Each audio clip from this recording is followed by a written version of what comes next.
આપ જોઈ રહ્યા છો સ્પાર્ક ટુડે ન્યૂઝ। વડોદરા શહેરના નવીન કલેક્ટર કચેરી ખાતે તલાટી કમ મંત્રીના જોબ ચાર્ટ બાબતે ગુજરાત રાજ્ય તલાટી મહામંડળના પત્ર ક્રમાંક દ્વારા ડિઝાસ્ટર મામલતદાર ભરત પરમારને આવેદનપત્ર આપી અને રજૂઆત કરવામાં આવી છે। માન્ય સરકારશ્રી દ્વારા ગ્રામ્ય કક્ષાએ કુલ મુખ્ય 3 કેડરે કાર્યરત છે, જે એક તલાટી કમ મંત્રી, બીજું મહેસૂલ તલાટી અને ત્રીજું ગ્રામ સેવક ખેતી। આ ત્રણેય કેડરમાં તલાટી કમ મંત્રી સૌથી જૂની કાર્યરત કેડર હોય।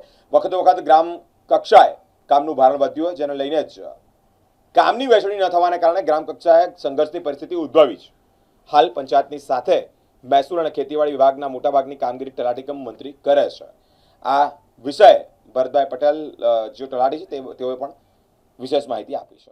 આજ રોજ અમે વડોદરા તલાટી કમ મંત્રી મહામંડળ દ્વારા મહેરબાન કલેક્ટર સાહેબ અને મહેરબાન જિલ્લા વિકાસ અધિકારી વડોદરા સાહેબને રેવન્યુ જોબ ચાર્ટ તલાટી કમ મંત્રી મંડળના તલાટી કમ મંત્રીના જોબ ચાર્ટ અંગે રજૂઆત કરવામાં આવેલી છે। તલાટી કમ મંત્રી દ્વારા 2010થી રેવન્યુ તલાટીની મહેકમની ભરતી થયેલ હોવા છતાં રેવન્યુ કામગીરી તલાટી કમ મંત્રી કેડર પાસે કરવામાં આવે છે। વધુમાં ગ્રામ સેવકની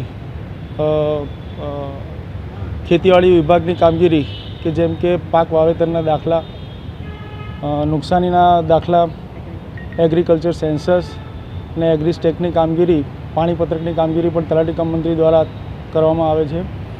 અને એ માટે થઈને અમે સાહેબને આવેદનપત્ર આપી રેવન્યુ જોબ ચાર્ટ તલાટી કમ મંત્રીનું જોબ ચાર્ટ સ્પષ્ટ કરવા માટે અમે રજૂઆત કરેલી છે।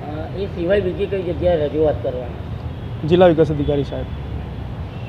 તમારી માંગણી સ્વીકારવામાં નહીં આવે તો? માંગણી સ્વીકારવામાં નહીં આવે તો અમે રાજ્ય મંડળના આદેશ અનુસાર જે તેમનું માર્ગદર્શન હશે એ પ્રમાણે અમે વિરોધ પ્રદર્શન કાર્યક્રમ યોજીશું। શું નામ આપણું?